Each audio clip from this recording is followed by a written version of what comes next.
Hello, everyone. Welcome to the MyCP GCM launch event. We'll give it 1 minute before we before we start, just so people can make it into the room.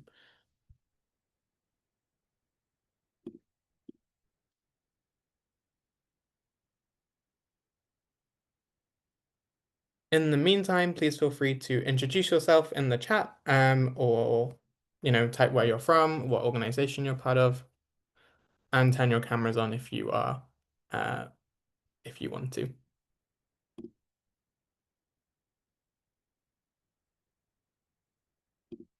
Great. So I think we can get started. Well, thank you everyone for coming. We're really excited to have you all here at the Migration Youth and Children Platform GCM Task Force launch event. It's been an exciting year of impact and work at the MYCP over the last year. The Migration Youth and Children Platform, for those who don't know, is the platform by and for young people to impact the highest levels of international migration policymaking. I'm Aryan. I am the global focal point for migration and the GCM lead, which is the Global Compact for Safe, Regularly, and Orderly Migration. Um, and over the last year, our GCM task force, formed of regional representatives from around the world, specialists in education, health, human trafficking, labor, gender, and all sorts of different other thematics, have come together to produce three major outputs from the MyCP team. We have our regional youth policy briefs, our global youth report on the state of migration, and our IMRF advocacy strategy for the conference upcoming in New York next year. And we're really excited to share youth perspectives from around the world and enshrine and entrench the rights and voices of young migrants into this process. So without further ado, we're going to get started by a conversation with our regional youth policy briefs and our regional leads. So I'll try and pin everyone together. So in Daniela from Latin America and the Caribbean, we have Feblezi um, for Europe and North America, Laura for Asia and the Pacific, and Nelson for Africa. If I can get to everyone.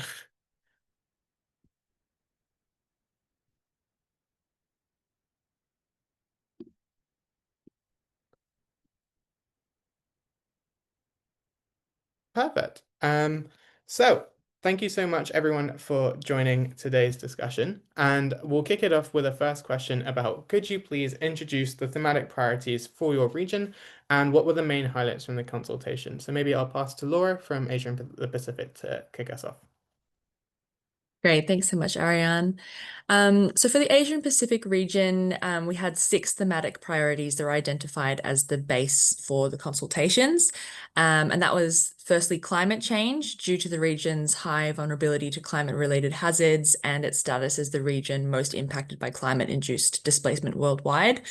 We also had human trafficking as a priority, which continues to be a critical issue in the region as young people seek better opportunities and can fall victim to traffickers.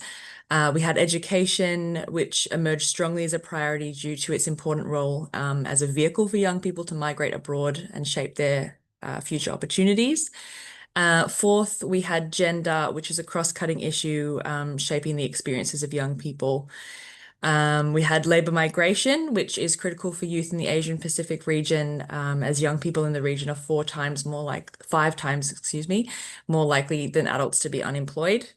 And we had health as the last thematic priority area, which is a persistent and unevenly met need, particularly for young people migrating within and beyond the region.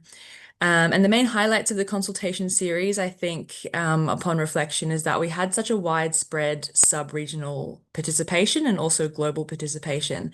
So we had participants in the consultation series from all sub-regions of Asia and the Pacific, which was a great achievement as the region is so geographically large and diverse.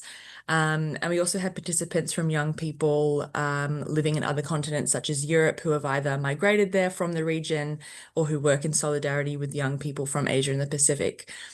We had incredible speakers present throughout the consultation series, providing insight into the most pressing challenges facing their communities and spotlighting their day-to-day work and initiatives that address these thematic areas and support young people in each stage of their migration journey. I think that's all that comes to mind. Back to you, Ariane. Thanks.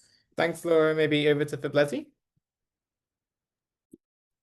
Yes, of course. So, for the youth of Europe and North America regions, our main thematic areas were education, health, regular pathways, alternatives to detention, human trafficking, and integration. And some of the highlights include the fact that we had over 500 registered youths across the 5 consultations, and these were residents as well as nationals from within the both North America and Europe regions. We hosted separate consultations depending on the regions. And each consultation featured expert-led presentations followed by youth-driven breakout sessions. So this allowed participants to share their lived experiences, identify challenges, and also co-create recommendations. And before we get into what the youth recommendations were, I'd like to highlight that there was a very strong emphasis on intersectionality. So calling attention to how legal status, cultural stigma, language barriers, and remote locations compound vulnerability. Thanks for Leslie, and that's a great insight into how Europe and North America decided its priorities. And maybe over to Daniela, what were young people in Latin America and the Caribbean's priorities for the GCM? Thank you, Aryan. Well, the consultation process identified like 6 central thematic priorities in Latin America and the Caribbean. First, conflict and displacement, which was focused on ongoing displacement triggered by armed conflict, structural inequality, state violence, and especially climate change impacts. I'm sorry, I think somebody else has their mic open. I'm going to. Oh no, I can't. Yeah, I'll continue. And the youth also mentioned forced displacement, and lack of recognition or safety for refugees, which were mentioned in different countries like Colombia, Venezuela, Guatemala, and Haiti. Then, as a second thematic priority was economic instability, which was focused on the exclusion from formal labor markets, the non-recognition of migrant qualifications, and systemic barriers to economic integration. Third was health, which was emphasized on the gaps in access to healthcare across the region. Then education, something that was also mentioned in different regions, which was about the importance of flexible, inclusive, and skills-based education as a tool for empowerment and integration for migrants. Because migrant youth in the region are frequently excluded due to the documentation or rigid enrollment cycles. Fifth was gender, in terms of calling for something that the youth brought up was calling for mainstreaming a gender transformative and intersectional approach to migration and humanitarian responses, recognizing especially the risks of gender-based violence. And lastly, the youth mentioned human trafficking as one of the priorities in terms of the growing risks for migrant and displaced youth, especially due to economic vulnerability. So these priorities were chosen based on their regional urgency, the intersectional nature, and the necessity for longer-term youth-driven solutions. And in terms of what were the main highlights of the consultations, I think one of the key aspects that stuck in my mind was that we had the presence of more than 10 countries. Youth from across more than 10 countries participated. They shared their experiences, their stories, and their views in terms of migration. And just to close this up, one of the findings that I found really important related with human trafficking is that human trafficking risks are rarely addressed with a youth or gender-specific lens, and that most cases occur domestically. And that will be it for the moment. Thank you, Aryan. Back to you. Thanks, Daniela, and thanks for bringing those insights. And Nelson for Africa. Yes, hi everyone. My name is Nelson Tede, the regional project lead for Africa. So our priority areas were conflict and displacement. We had economic instability, health, education, and climate change. And for these priority areas, all the issues were kind of cross-cutting across all consultations. So if you had a consultations on education, issues of maybe climate change will kind of show up. One of my main highlights, I think a couple of them, is we had a very large number of interest participants. People really showed up in very huge numbers. At some point, we had consultations with over 120 people.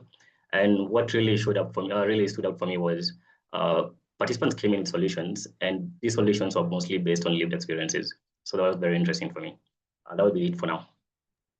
Thanks, Nelson. And I wanted to also bring in No Juice from Swana. Thank you, Aryan.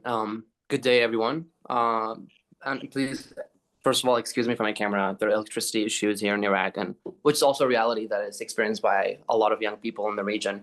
So just to give a little bit of context before I share some of our key priorities. So between January and March of 2025, we led a series of youth consultations across 12 Southwest Asia and North Africa countries. So in total, we engaged 409 young people that were facing displacement, legal uncertainties, and also systemic exclusion. The strength of this process really laid in its diversity and also in local ownership. We had like participants, from including like Yazidi girls in Iraq, from Sudanese and Somali youth in Egypt and Tunisia, to Afghan LGBTQI+ refugees in Turkey. Their insights really highlighted some very critical and urgent gaps in migration policies, but they also at the same time identified very practical approach to address them. So we have 6 priorities that emerged, and I also want to be intentional and the kind of the order of these priorities. The ones that are in the beginning are kind of the ones that are most urgent and the most widespread across the region. The first one, of course, being conflict and displacement. As we all know, our region is struggling a lot with protracted conflicts, political instability, and also recurring violence, particularly in countries like Syria, Iraq, Yemen, Palestine, Sudan, and they all have resulted in large-scale displacements. And also many displaced youth remain excluded from national recovery efforts. They're trapped in emergency aid cycles without any access to sustainable integration or even development opportunities. The second priority being economic instability and labor. Our Swana region faces persistently high youth unemployment and informal labor markets. These are also exacerbated by migration status and economic disruptions. Many young migrants and refugees, they lack access to formal work permits, vocational trainings that are aligned with the regional market needs, and also opportunities for economic inclusion. The third one being health and mental well-being.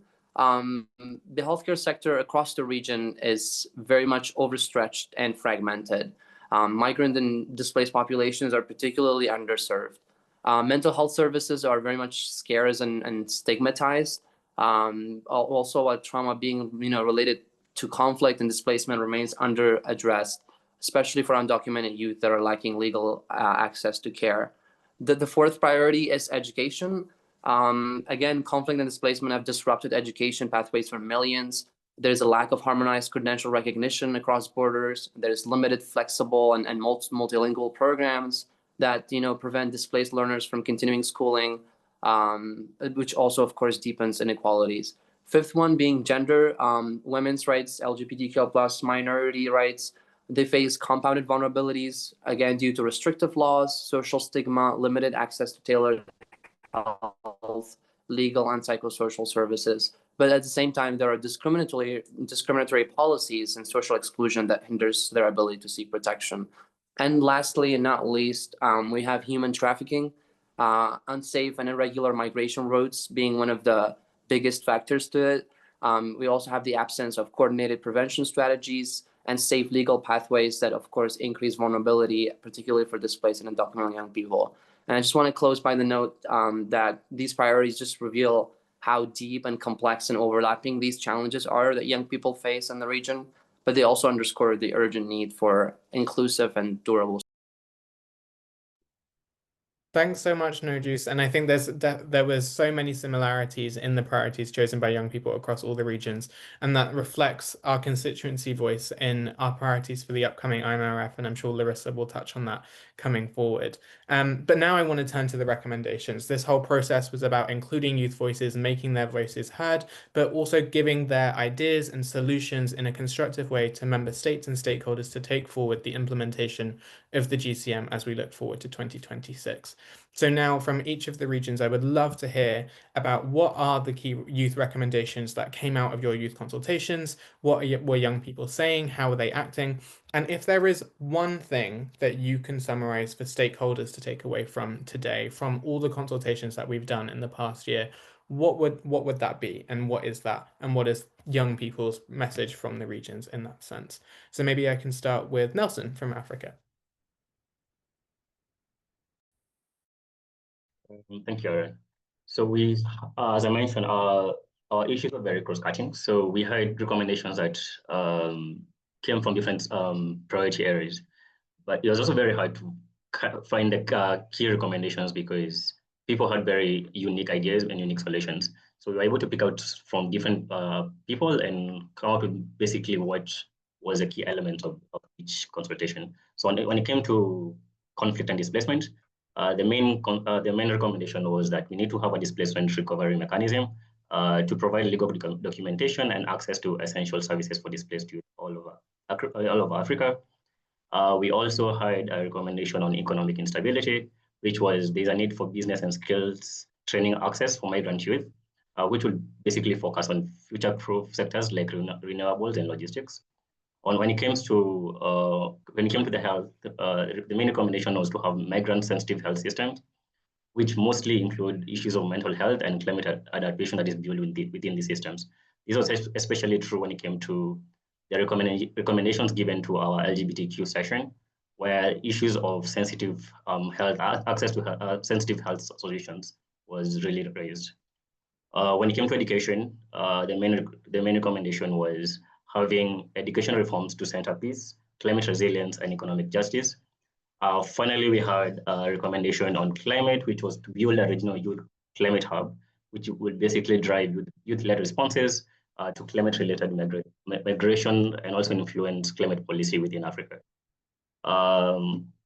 Based on these consultations, again, we had a very overwhelming number of people coming to talk to the stakeholders and everybody involved. What really comes to me is youth across Africa are not just participants, but rather are co-designers of migration solutions. So therefore, these policy briefs that we're giving out today are first, they are a call to action, and they should invest in youth-led. There's a need to invest in youth-led, context-driven solutions that address the structural drivers of migration and not just its symptoms. So the recommendations are really bulky, and they're in the policy brief, and I encourage everybody to go through the policy briefs. Thank you. Thanks, Nelson, and thanks for echoing the call. And everyone can, in the chat, I've already linked all the policy briefs. So please find the one from your region and find the ones for your colleagues from around the world and share them around to amplify youth voices. But maybe over to Blesi, what were the main calls from Europe and what came out of your consultations as the key message? Of course. So a first recommendation regarding health is to adopt a trauma-informed approach to healthcare by integrating culturally and linguistically appropriate services across all aspects of care. So this includes mental health, all the way through expanded training for healthcare workers, as well as the use of cultural and language mediators, and prioritizing accessible, cultural, relevant mental health as a core component of healthcare delivery. Regarding integration, the need to invest in community-based programs that create third spaces, mentorships, and accessible services, as well as promote cross-cultural connections to fight social exclusion. Thirdly, when it comes to education, the need to simplify administrative processes for migrant learners, support diaspora-led education initiatives, and expand flexible admissions formats such as video submissions or online testings. With regard to regular pathways, there was an emphasis on closing the gap between policy and implementation by simplifying visa procedures, ensuring career pathways are accessible, and creating youth-informed, flexible migration options. When it comes to alternatives to detention, there was a huge mention on the need to tackle securitized narratives, as well as increase awareness of alternatives to detention options. And finally, strengthen funding for community-based and rights-based respecting alternatives. And finally, when it comes to human trafficking, There was mention of the need for support survivor-led efforts, train frontline actors to identify trafficking early, and create safe youth-friendly spaces for awareness and reporting.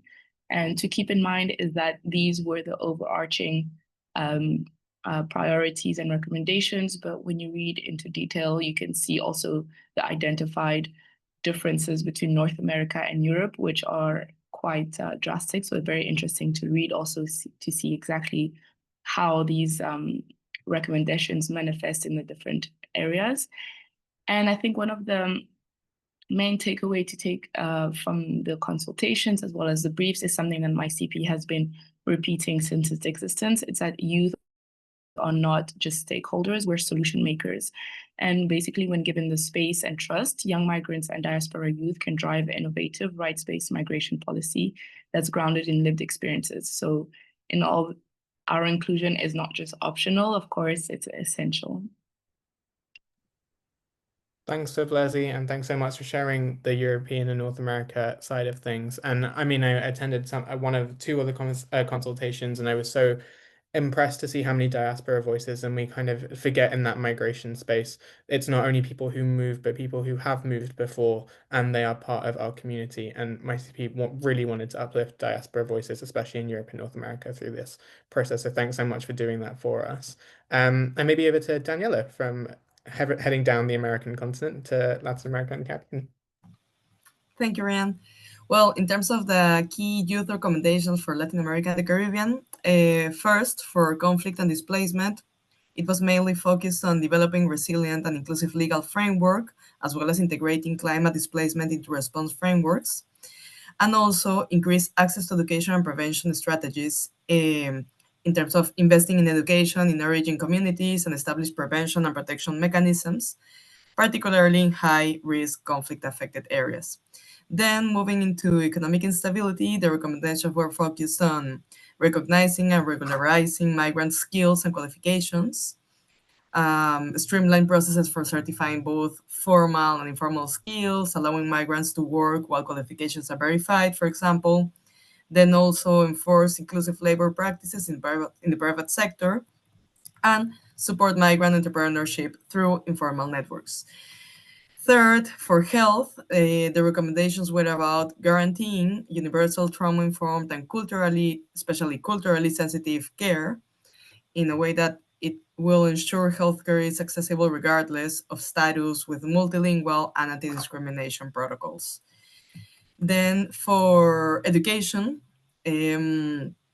establish flexible and open enrollment systems, allow migrant youth to enter education regardless of documentation of school calendar, scale skills-based and entrepreneurship training. This is referred to tailored programs to migrant realities, and link them to certification system recognized across borders. And then for gender, before we move to human trafficking, the recommendations were about provide gender-sensitive and inclusive services, as well as guaranteeing meaningful participation for women and LGBTQ+ youth. Finally, for human trafficking, the recommendations were about train frontline workers and digitalize youth identifications, as well as invest in desegregated data and youth-designated early warning tools. In terms of what the youth would like to say to the stakeholders, as like a summary, youth in Latin America and the Caribbean are ready and willing to act. They are developing solutions, they are building networks and pushing for systemic change. And they mentioned that meaningful impact depends also on stakeholders hearing youth voices, protecting their rights, and providing the necessary support. Because only through genuine partnership and investment in youth-driven change can migration and displacement be addressed in a just, inclusive, and sustainable way. Thanks so much, Daniela, for sharing Caribbean and Latin American voices in that. Maybe No Juice? Sure, Aryan, thanks. Just before I share our recommendations, I just want to acknowledge and say that I'm really happy to see multiple of our NGO partners on this call today. And I have to give them a lot of credit for the success and impacts that we delivered through the consultation, because they were the ones delivering those consultations with their youth networks, and their countries. So on the key recommendations that came out of SWANA or the MENA region, first of all, they were very concrete and actionable. Young people advocated for establishing welcome councils, like local bodies that are equipped to provide mobile documentation, legal support, and language assistance immediately upon arrival to that host country.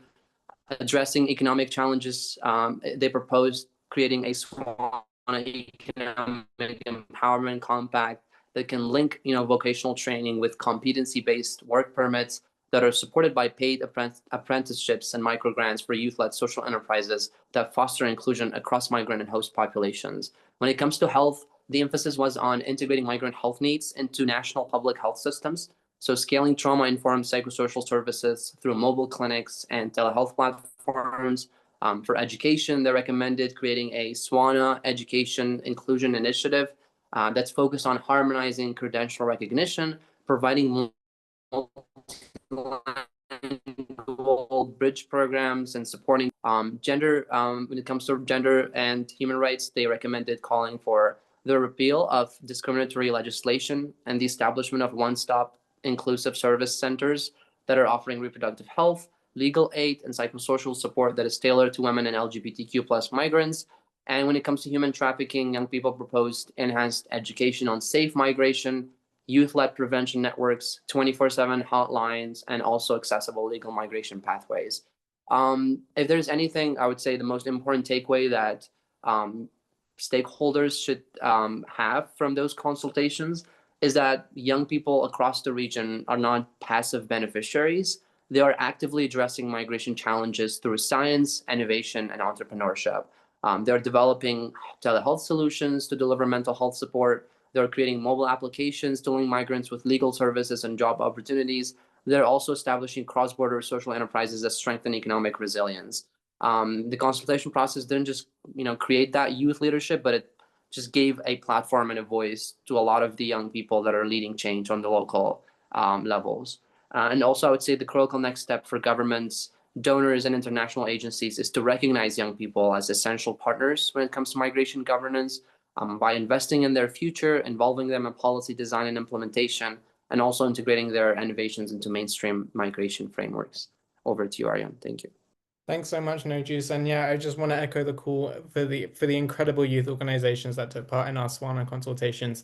In the brief, you can read some of their stories, and we've got 2 pictures from them and their own projects that we've highlighted. So thank you so much to everyone who contributed from the Southwest Asia and North Africa region, but also around the world. And last but not least, not at all, heading to Asia and the Pacific. Laura, over to you. Thanks so much, Aryan. And yeah, echoing what Nojus said, I think it's great to see participants from the Asia and Pacific consultation series here on the call today as well. So thank you for joining. There are a series of recommendations that were developed from the consultations that were linked to the 6 identified thematic priorities of the Asia and Pacific region. And each of these recommendations were further expanded into sub-recommendations as well. I'll present the 6 key recommendations here today, but as already mentioned, please do click on the link shared in the chat to the policy brief to read the full scope of recommendations that emerged from the consultations. So firstly, for climate change, the recommendation was to prioritize investment in youth-led climate resilience and disaster risk reduction efforts rooted in local knowledge to protect communities in high-risk areas and reduce the drivers of forced migration. For human trafficking, the recommendation was to safeguard young migrants from human trafficking with targeted prevention measures, proactive identification, protocols, and youth-centered support systems. For education, the recommendation was to implement adaptable youth-centered education policies to ensure equitable access to quality and inclusive education for young people, regardless of status, at all stages of migration. For gender, the recommendation was to embed intersectionality in migration policies to address the unique health and protection needs of young migrants across gender identities, promoting inclusive systems that eliminate structural barriers. For labor migration, the recommendation was to expand equitable access to fair and inclusive labor migration pathways for youth through targeted policies and support systems that ensure decent work, skills development, and robust protection measures. And lastly, for health, the recommendation was to guarantee young migrants equitable access to comprehensive, culturally competent health services by embedding youth-responsive, migrant-inclusive health systems within national and local migration governance frameworks. And in terms of the thing that I would like for stakeholders to take away from the consultations and the policy briefs, I would say that is young people know what matters most to them and are ready to lead the conversation on shaping fairer migration systems. For example, in the Asian Pacific consultation series, one powerful insight that emerged was the central role of international education in young people's migration journeys. For many, studying abroad is the most accessible pathway to migration, yet it comes with complex and intersecting challenges from discrimination and risks of labor exploitation to limited access to healthcare. And this meant that it emerged quite organically as a consistent factor in young people from the region's discussions across all the thematic areas. And these lived experiences offered critical knowledge that will be crucial for guiding policy making. And so the takeaway is that when young people speak from experience, it's not just as participants in the discussion, but as experts who should be at the center of solutions. Thank you. Back to you, Aryan. No, thank you so much, Laura, for that. And I also want to give a shout out to our friends in the Pacific, especially from the Pacific Youth Platform as well, for helping us on the policy briefs and the process to make sure we have that regional inclusion and the great insights from across Asia as well. And I wanted to thank each and every one of you, Nojas, Daniela, Laura, Nelson, and Feblezi, and Kiara, for all of your efforts on the youth consultations over the past year. It's been an absolute pleasure to work with you guys, and so proud of everything that we produce. So please do take a look at the consultations and the policy briefs in the chat and on our website. And that's it for you guys. But we wanted to show the impact that we had. It's not just a document at the end of the day, it's living, tangible impact that we have created over the last year from the partnerships, from the people, and the grassroots community voices that we hope to champion. So I'm going to hand over now to our monitoring and evaluation specialist, JC, to tell us more about what we achieved in the last year and where we can do better. So JC, over to you. Thank you. Can you see the screen okay? Yes. Great. So the first time that I discussed the plan with Aryan, I remember thinking, wow, that's a lot of moving pieces and who's supposed to do all of that? And then I had a one-on-one conversation with all of the people that you just heard. And long story short, they did. So as the monitoring evaluation specialist, I had a first row seat to watch it happen play by play. And I'll try to tell you about it in about 5 minutes. And we're going to start from the top. So considering our resources, the objectives that we had, and also the timeline that we were working on, we plan to consult about 300 young people. That's how we started. But by the end of the project, we had achieved, we were looking at 812 people. That's a 270% achievement rate. Very, very huge. Now, these young people, where were they from? Where were they coming? So here you can see that they were coming from 17 subregions across the world, and they were divided over all these 5 big regions that we had. There was a lot of representation from Swana. Kudos to them for making their voices heard. But then we were thinking, okay, so we know that a diversity of young voices meant much more than just the place that you come from or the region where you live. So we had to be very intentional about this. So we asked ourselves, how many women, young women were we consulting? And we planned for 150 and we achieved about 300. But we also asked ourselves about what about people who identify as LGBTQ+, what about young people with disabilities? And here we found areas of improvement. Although we hit our target for youth who identify as LGBTQ, we didn't do it for youth with disabilities. And this is something that we've been talking about a lot within our monitoring and evaluation framework. But now, as we work through the process, not even for a moment, we really could forget that these are not just numbers. These are real young people, just like us, who are working on the project. So we have this tool called Photo Voices. Via Photo Voices, our participants were able to share their personal stories and also their pictures related to migration. And I just picked a few of my favorite ones that you can see right here. Just to let you know, our participants, they're doing very cool stuff from podcasts to advocacy. They care about the causes that they espouse, and they're actively working on it. This is the people that we were having in our consultations. But we're all friends here, and I'm just going to spill the secret. And the truth is that this could have not happened without the amazing partners that we had. We have been talking about it through the conversation that we've been having, but after some very extensive mapping efforts, we reached out to about 230 potential NGO partners worldwide. So if you were a youth-led, migrant-led NGO at the time, chances are you have an email from us in your spam or your inbox. And we ended up partnering with about 65 of them. And because of that, we were able to deliver those 33 live consultation sessions that had a capacity building component. They were in different languages. They were tackling different topics and so on and so forth. So we really want to thank these partners. I want to say it again. That slide was back, but the secret was the partners. It was about joining forces. We could have not do it by ourselves. So I like to think that monitoring and evaluation, it's not only about tracking and spreadsheets and periodic reports, but it's about storytelling, right? And my favorite story is The Little Prince, because it's full of symbolism and messages and lessons. So I'm always asking myself, what's the moral of this story? So all in all, first of all, while overall participation targets were exceeded in many cases, the lower representation of some specific groups, I'm thinking youth who identify as LGBTQ, youth with disabilities. Well, in some regions, it indicates that there's a need for more targeted outreach and specialized engagement approaches that we really need to address in order to, at the end of the day, ensure that fully inclusive representation that we talk about. I think we did very good in this specific project, but there's so much more to do there to balance reach and representation in big projects like this. Then the high-performing regions that demonstrated very effective mobilization strategies, I'm thinking Swana, for example, they bring those strategies that could be adapted to regions with lower engagement areas.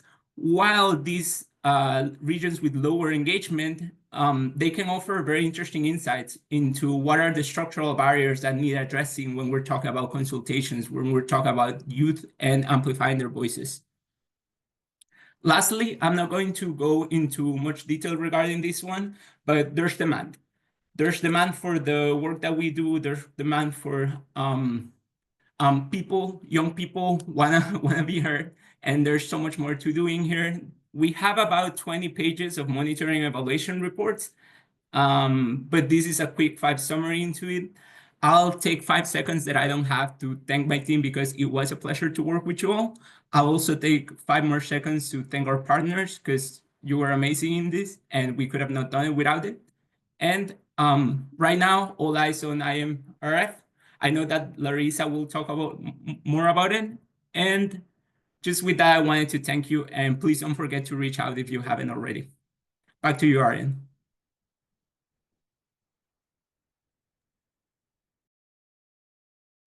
Thanks so much, JC, and thank you so much for all of the work that you've done in tracking our impact. And that's why we wanted to share not only our results, and that was some shameless self-promotion about the excellence of my team, so apologies for including that in there, but I also wanted to show how much real change that we are able to create, and this is just the beginning. This is just what we could do in 9 months with a small team and fully online, but we hope to scale going forward, and Larissa can share some of our plans as part of our strategy about what we want to do to mobilize and use our experience of what we've done in the last year. But this has been an exciting project to work on, and that's just our GCM youth consultations. We'll hopefully make our monitoring and evaluation report available to everyone very soon. And then we're committed to learning, we're committed to MYCP's development, so please do give us feedback. If you got involved in the consultations, please let us know how we can help you going forward. We are your platform and we're your voices at the upcoming IMRF, so we want to make sure that we're doing it for you and with you at the same time. But that the GCM Youth Consultations was just one of the 3 different aspects that we've launched today, and that's just 1/3 of what we've done. So I'd now like to hand over to our amazing Global Youth Report Manager and also Labour and Human Trafficking Specialist, Shadeen, who has amazingly collated our Global Youth Report, which has been supported by our health, education, gender, human trafficking and labour, and alternatives to detention specialists. And that is a youth, a data resource for young people. But Shadeen, over to you so I don't take away anything that you're about to say. Sure, thank you so much. It's a pleasure to be here, and clearly so much was done. Well done, everybody, on this. I will keep this brief, or as brief as possible. So the Global Youth Report on the State of Migration. Firstly, what is it? This is the first youth-led report that we know of, at least, on migration generally at the global level. The topics selected were based on priorities that we selected at the organizational level from our wonderful youth specialists and the regional priorities. Now, what makes this a bit different than other reports is it does 2 things simultaneously. When we talk about migrant youth and children's platform, we're not just talking about migrant youth specifically, but also youth perspectives on migration. This was emphasized quite a bit in a different way from our regional specialist just now. We're not just talking about ourselves, but we are also we're talking about everything. We are both a part of a solution, we're experts, and we are also stakeholders. We're being impacted. And that's something that's really emphasized throughout in the structure of how this even came to be, and in the design and the conceptualization of this report. Now, the first thing, how youth perspectives on migration generally. This was kind of covered through the thematic areas that were selected. These are education, alternatives to detention, health, human trafficking, and labor. We chose the topics that are most commonly prioritized from our regional specialists. Now, you'll notice gender is missing, however, as a caveat, in the interest of moving out of the usual mold of having a gender chapter. And we hear about this a lot, right? We need to just mainstream gender as a concept. The great thing about being independent and youth run is that we just went ahead and did it. And so our wonderful gender specialist throughout this report, so we worked closely with each of the thematic specialists of the themes that I just mentioned to mainstream gender sensitive data and perspectives throughout. So that's where that comes in. It's not missing. We actually just chose to invert the logic or the usual way of going about this and chose to be more forward looking in that process. Now, why did we do this? Because it was time. And this is I would say the first thing that comes to mind when I answer this question.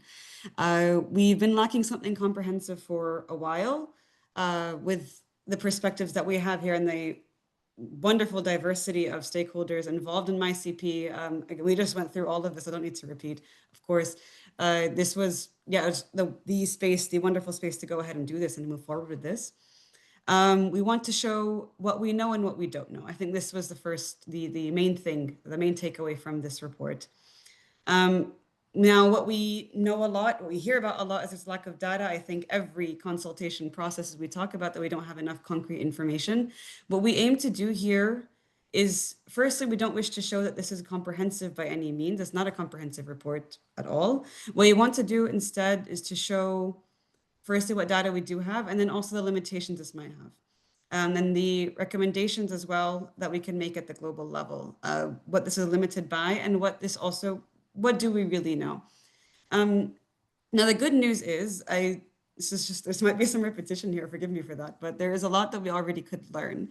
And I think this is really great because we took the approach here of collating all sorts of data. It's quite a Frankenstein report from all of the diversity of data that we put together here. And so, but the good news is, from what I'm hearing now from the regional leads, is that there's really great validation between the data that we collated as well as the youth perspectives that were collected, which I think is fantastic. Starting with, I want to go through each of the 4 thematic areas just so I can shout out each of the specialists that did a fantastic job in helping me put this together. I want to start with education from our specialist, Yasmin. I would say it speaks a lot to the recommendations that I just heard from all of you guys. Now, this tends to be an area that's youth focused by default, obviously. But at a global look, I would say we have 2 key takeaways. The first is that it's crucial to integrate youth into national education systems. That goes without saying, I think.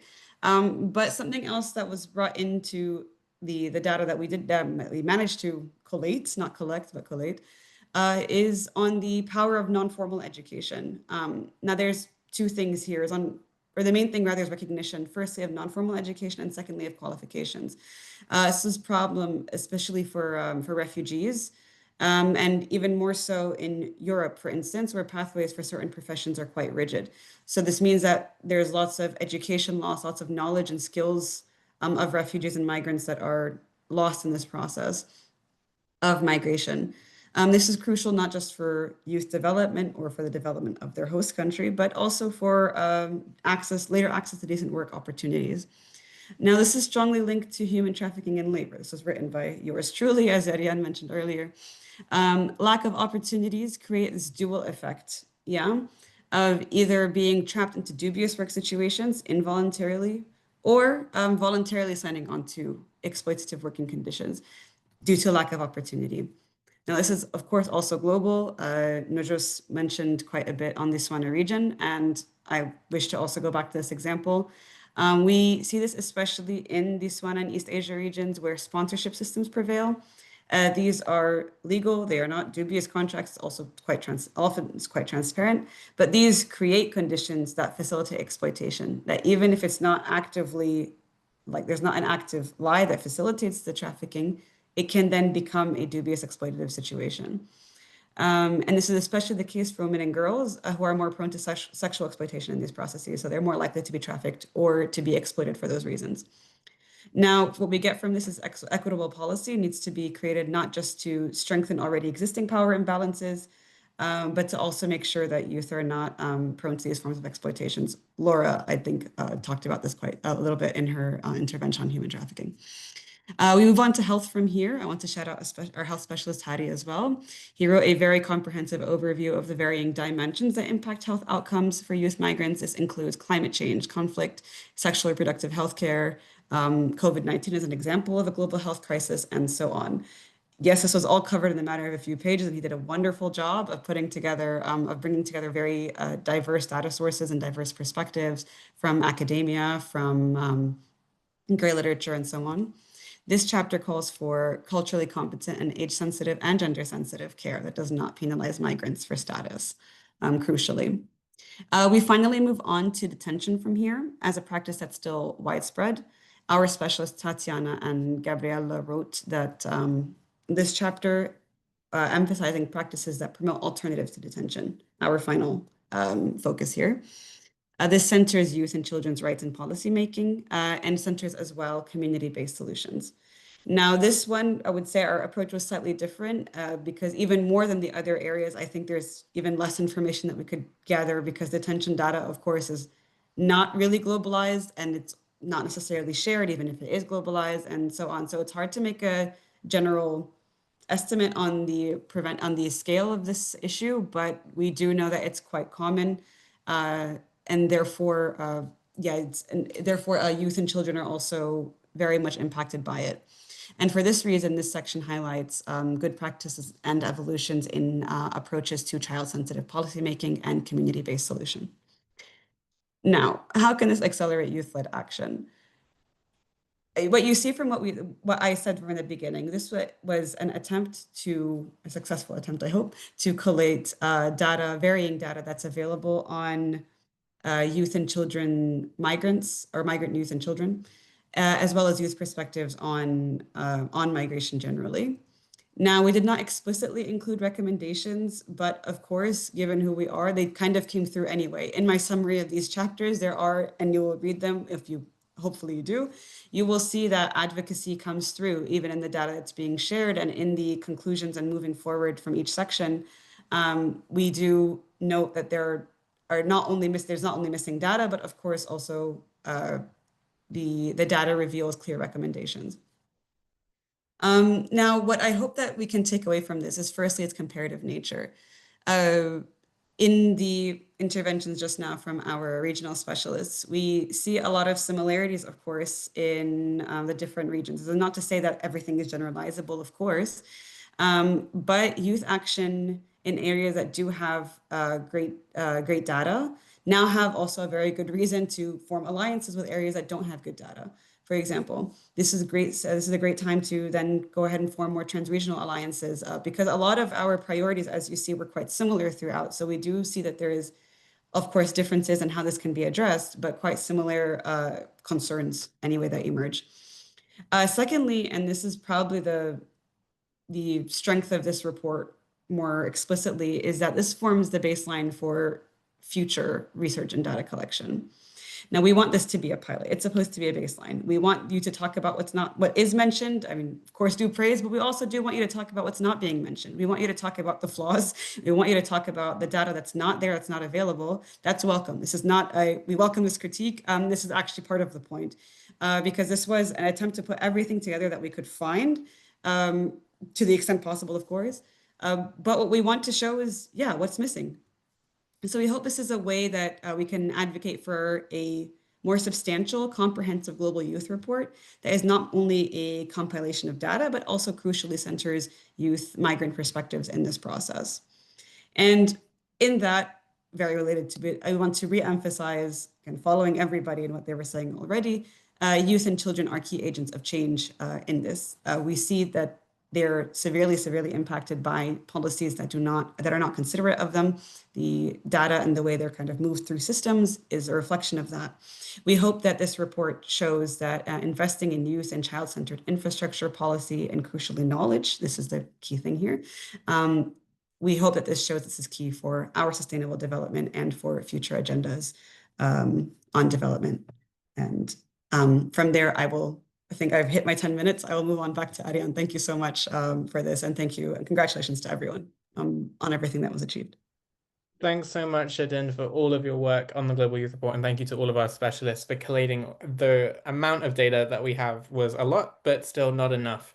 And that's why at MYCP we have our Youth Committee on Migration and Displacement Data working with UNICEF and the IDEC, International Data Alliance for Children on the Move, to support better inclusion of youth-sensitive data and youth-understandable data as well, and youth-focused data. So a big focus for MYCP, a big focus for the GCM as one of its, I think, its first GCM objective. So looking forward to the critiques that Shadin said, and we really want those to highlight what's missing, what voices do we need to include, and what areas of your regions and your worlds are missing from that global conversation. But why did we do any of this over the past year? The whole point was next year we have the International Migration Review Forum, which is which will review the implementation and make recommendations by member states for the Global Compact on Migration, and which is the process that we're engaging in throughout this whole time. And that has 23 different objectives from decided by member states in 2018, where the world has come together and said, this is what we think, how migration should be managed, how migrants should be protected, and what things that we should be doing. And MyCP, as the only youth network and platform engaging in the GCM, we're very happy to spearhead and be that voice for young people and children from around the world in the GCM process.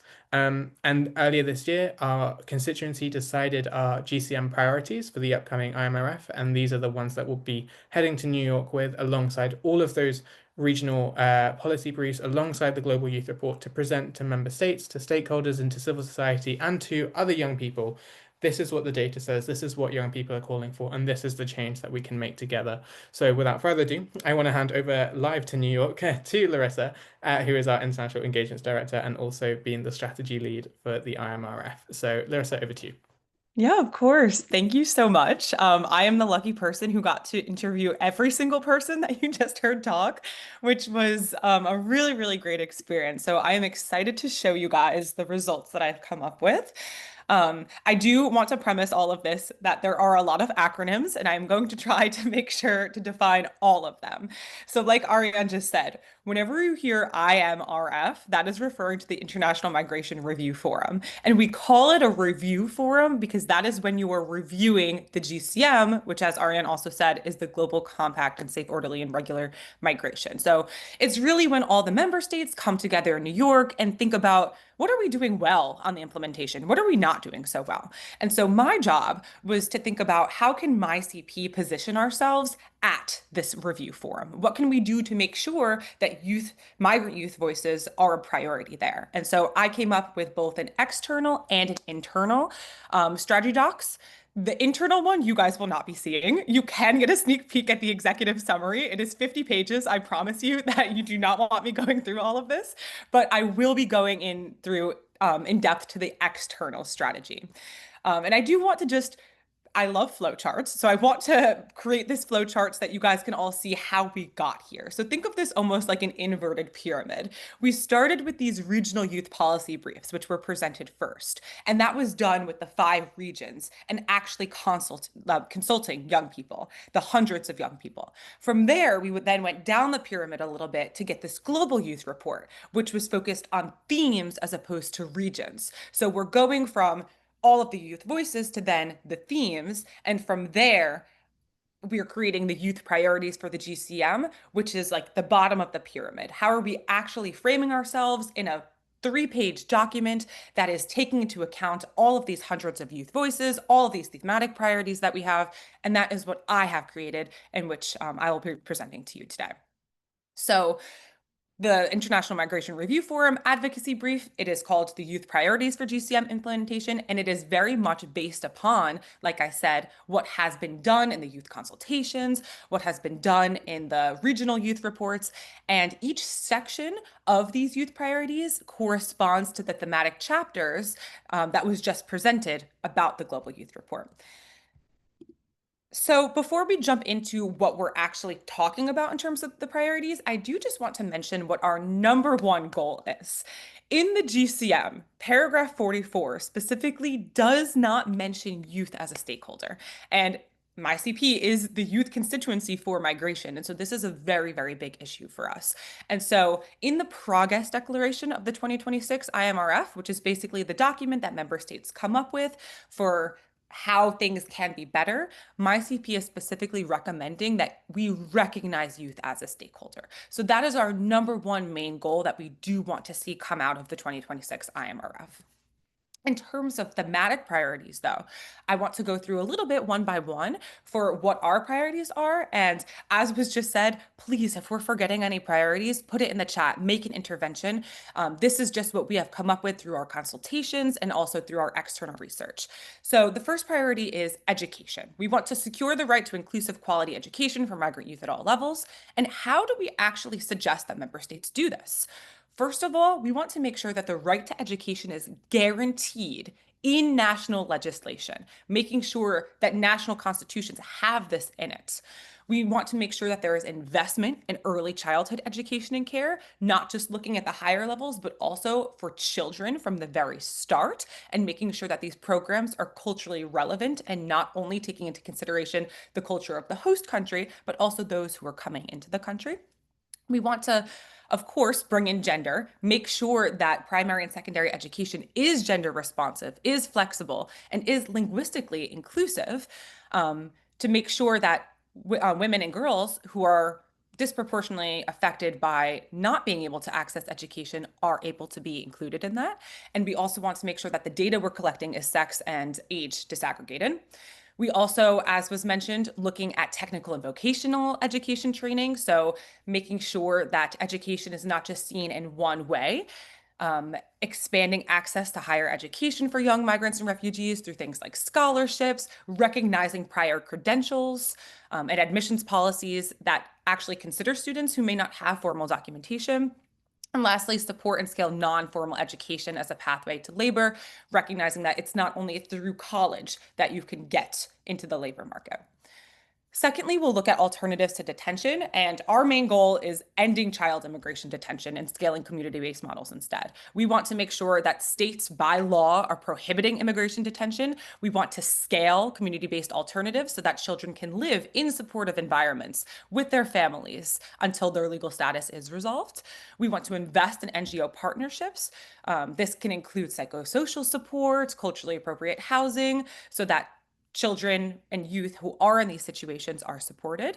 We want to end policies and practices that expose children to detention, and specifically looking at the effects on girls and gender diverse youth who may face elevated risks of violence in these situations. And in terms of data, again, we want to make sure that there is standardized data collection and monitoring systems so that we can actually keep track of which children are being detained, where are they being detained, and what conditions are they being detained in. And lastly, funding and evaluating alternative to detention models to see which are most effective. Third, we'll talk a little bit about health. Our main goal is achieving universal health access and centering mental, sexual, and reproductive health. So we are really advocating for global access to public healthcare systems for all migrant youth, including undocumented individuals, and also making sure that when they can access this healthcare, it is culturally competent, it is age appropriate, and it is gender responsive, so that through an intersectional lens, all migrant youth, regardless of sex, gender identity, age, legal status, can actually access the healthcare. We also want to focus on increasing access for comprehensive sexual and reproductive health rights, especially for girls, as well as migrant boys and LGBTQ+ youth who are often left out of this conversation. We did want to bring up as well climate-related health threats, which are becoming a much bigger issue with climate change, and ensuring that those who are migrant youth who are being exposed to environmental stressors and displacement can get these addressed through the healthcare system, tackling language barriers that is preventing migrant youth from accessing the healthcare system, prioritizing mental health services, because as we know, migrant youth are facing trauma, displacement, and compounding stressors that must be addressed. And also, given the COVID-19 pandemic, ensuring pandemic preparedness and long-term resilience, because we saw what the COVID-19 pandemic's effects were on migrant communities, and we want to make sure that we learn from that. And lastly, human trafficking and labor. We want to make sure that we can protect migrant youth from exploitation and promote decent work for them. This means responding to the structural drivers of trafficking, not just trafficking after it happens, but before it happens. So this can include economic hardship, climate-related displacement, poverty, closed borders. All of these are promoting trafficking, and so we need to get at the heart and the root of the problem. We also want to end legal and policy frameworks that enable labor exploitation. This could be exploitative sponsorship systems, passport confiscation, making sure that national laws are preventing these so that youth aren't even put into these situations. We want to increase youth-focused awareness and prevention programs so that youth can actually recognize when they may be exploited and then avoid getting trafficked in the first place. We want to address the gendered patterns of trafficking. So girls are more so targeted for sexual exploitation, domestic work, while boys are often subjected to forced labor. So recognizing these differences can help us prevent trafficking as well. And also expand support for youth in NEET status. This is when you're not in education, you're not in employment, or you're not in training, so that you can address those who are most at risk. So those are our big themes in terms of our external strategy. And very quickly, in 3 minutes, I'm going to talk a little bit about our internal strategy. Like I said, this is just an executive summary, and I do want to read to you what our main external strategy goal is for the 2026 International Migration Review Forum, which is to ensure that the rights, priorities, and lived experiences of migrant youth are visibly and meaningfully reflected across the IMRF's political outcomes, discussions, and partnerships, particularly in the Progress Declaration, which is the declaration that all the states make at the end of it, and implementation mechanisms of the GCM. And how are we going to do this? Firstly, we need to influence the Progress Declaration. Like I said, we need to make sure youth are included as a stakeholder in the Progress Declaration. Secondly, we want to make sure that we have space for youth representation and visibility at the IMRF. This means giving youth speaking roles at the opening ceremony, in the stakeholder hearings, in the roundtables, and in the side events to make sure that youth stories and voices are actually heard at the conference. We want to strengthen youth-led advocacy infrastructure. This means showcasing all of these amazing documents that we have made, the youth position paper that I just presented, the regional youth policy briefs that we started with to begin with, the global youth report. And we have an amazing new website. You can go to it, look at the Knowledge Hub section, and see all of these, share them, use them, quote them, because we have this infrastructure here that youth are creating. And so we need to make sure that we are actually making use of this and that they don't just sit there.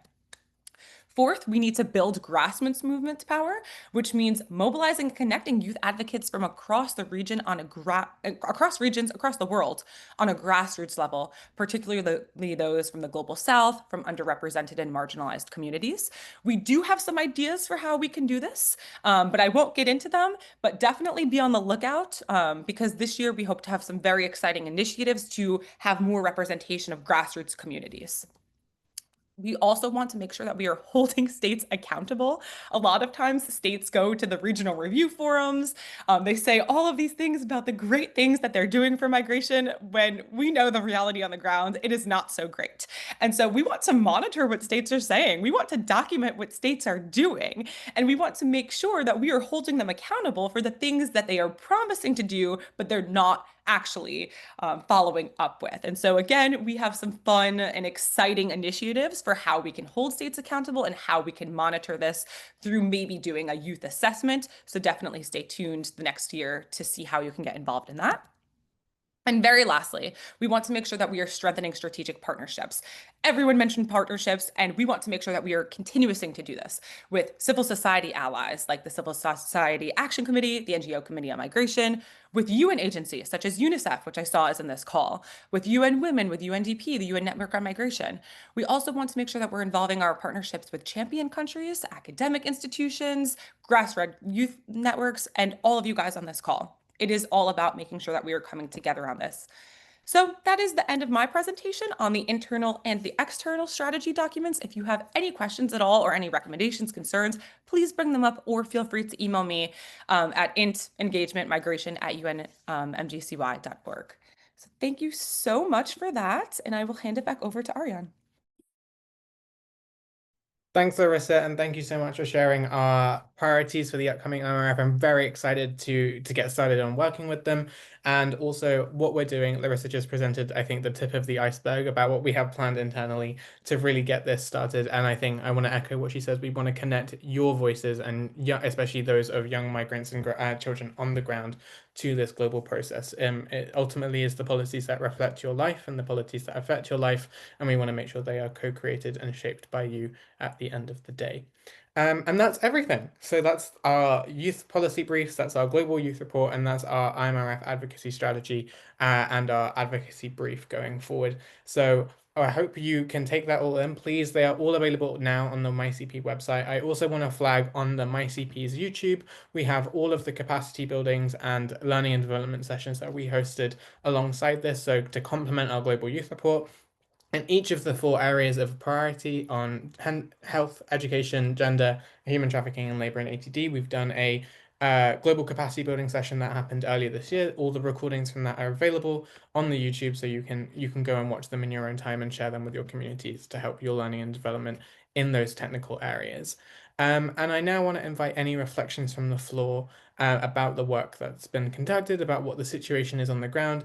Like Larissa said, this couldn't have been done without you, and this is what we're trying to do. We're trying to build the partnerships and voices from the community. So if anyone has anything they would like to say, or to contribute to further discussions, or how you would like to use the policy briefs, or what you would like to do for the IMRF coming up, please do raise your hand. I got a chat earlier from I'm not sure who Riaz, who wanted to share something. So Riaz, do you want to raise your hand? Are you able to indicate? And we'll pass you over to the floor.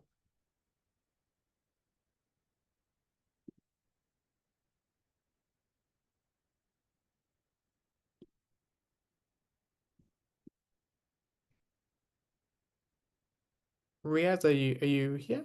Or if anyone else would like to say anything, or any reflections from our NGO partners, from reflections from those who took part in the consultations, please let me know. Tamsir, please go ahead. Thank you very much, and all the team working on this. Can you hear me, please? Yes, we can. Okay, nice. So yeah, I am Tamsir Salah. I'm also part of the MYCP platform.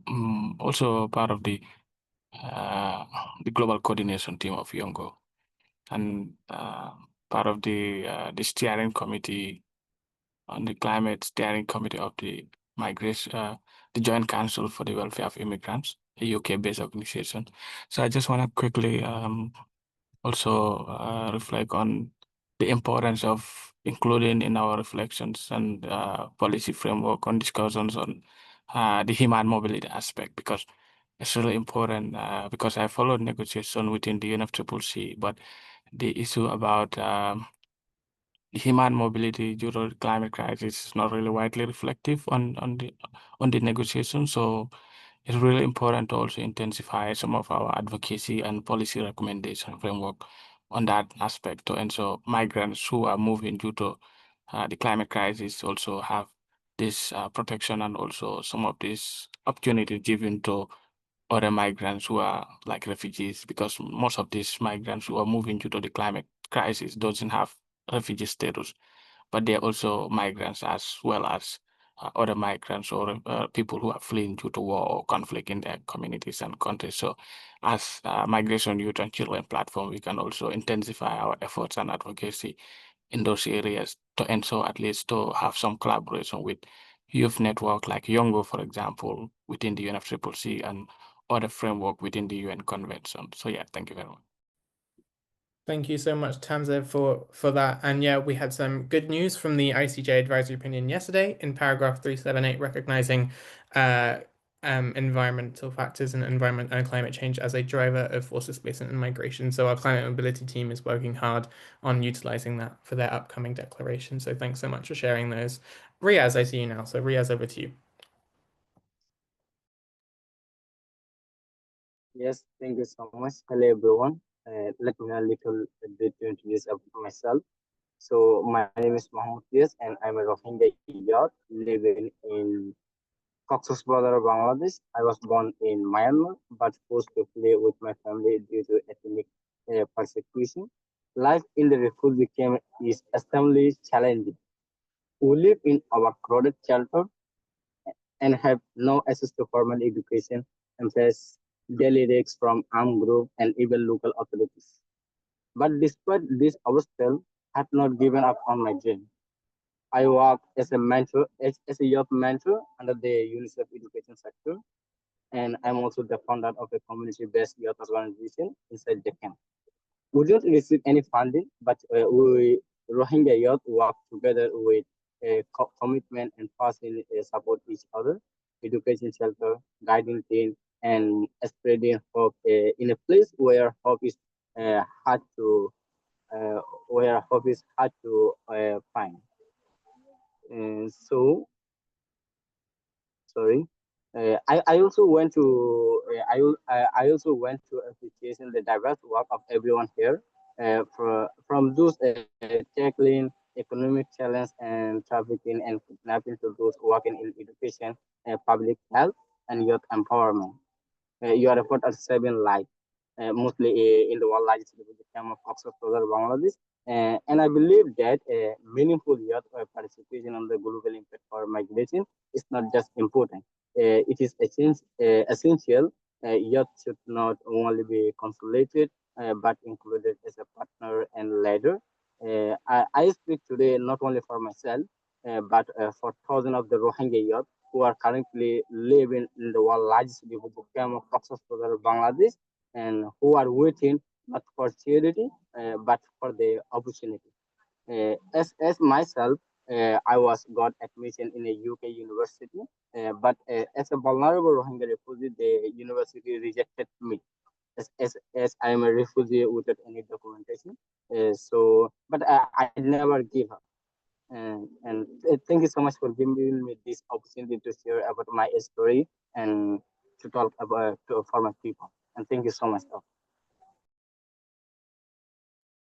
Thank you so much, Riaz, for sharing the lived reality of yourself and your community in Cox's Bazar in Bangladesh and of the Rohingya people. We're so happy that we could include many Rohingya people in the Asia Pacific consultations, but also Igniting Impact micro grants. That was also another part of this program. We're happy to support the Rohingya Inspiration Network, who are supporting forced displaced migrants and refugees in Cox's Bazar in Bangladesh on the ground. So our on the ground grassroots work is happening as well. So we're happy to put you in touch if you would like. So thanks so much for sharing your story. I see Bindan. Bindan, over to you. Yeah, thanks, Aryan. Quickly on the, I'm Bidhan and I work for Just Rights for Children International. The organization in India alone has rescued around 85,000 children in the last 2 years in India. So it's very heartening to see, encouraging to see human trafficking as one of the key, thematic priorities. Also knowing that human trafficking is the third largest illegal money-making industry. In terms of, just to add on, there are in the thematic priorities, we talk about survivor centric approach. But I think, in the IMRF, when we are talking about building grassroots movement, just a suggestion, it would be really good to, see how the entire grassroots movement includes the survivor centric approach as well. So thanks, Aryan. Thanks, everyone. Over to you. Thanks so much, Ben, then for those reflections, and yeah, we're very happy our constituency chose human trafficking and labor as one of their priorities to take forward, and it's a issue that matters to so many of our constituents, but also children and youth on the move around the world. So opening up the floor once again, we are ahead of time, so I can hand back some of your day if no one else would like to come in on anything, but just giving a final chance for anyone to come in on any interventions on the work, on the situations on the ground, or anything that they would like to share in this space. Mel, over to you. Hello, thank you so much, Aryan, and everybody, for this incredible comprehensive overview of these consultations in all corners of the world. So at UNICEF, it's extremely important for us to hear from youth and to hear the priorities in the different areas. Personally, I'm extremely happy that alternatives to immigration detention made it into the priority list, because and it's something that we've worked on together with MYCP quite a lot. And I just wanted to throw in for work on this topic and questions to you all. I note that in the priorities, you talk about alternatives, looking at the different types of alternatives to detention. And one of our worries at the moment is that a lot of governments are using electronic monitoring and surveillance as an alternative to detention. And we would consider it often to be an alternative form of detention. But we're keen to hear, not today, but in the future, from people working on this area, what are the impacts on children and youth of electronic surveillance and monitoring being used in migration management systems and in alternatives to detention. So just wanted to throw that into the mix of issues. Thank you very much, and I look forward to further working with MYCP. Thanks so much, Melanie, and thanks so much for UNICEF's support and all of our work on ending child immigration detention and our future work on ATD as well. And I mean, electronic monitoring and tagging is something that we're very concerned about, of course. And one thing that came up in our Global Youth Report is the lack of data in the detention space. And that's why we really want to push governments and stakeholders to better manage and also better release publicly available data on detention and monitoring and management, so that we can then better provide policy recommendations based on those lived experiences from young people and evidence as well. I saw someone else with their hand up, but it seems to have gone. So I just wanted to offer the last chance if that person wanted to come in, or no? Okay, thank you so much, everyone, for coming today. It's been an absolute pleasure. This is, like I said from the beginning, this is just the start of MyCP's work on the road to the IMRF next year. There is so much more to come. If you are a youth-led organization, a young person who's looking to support, or someone who's just really interested in the work of MyCP, please do head to our website and join our constituency, join our network to get involved with our work. And if you're a partner and wanting to support our work, please do get in touch. And I want to flag our enormous gratitude to the work of our donor and to their support, their belief in what we're doing, and also for making all of these outputs possible. This is just, again, a sneak peek of what's been going on in the past year. There is so much more on the website that you can take a look at. We have our youth advocacy toolkits on ending child immigrated detention, so please do use them in your communities.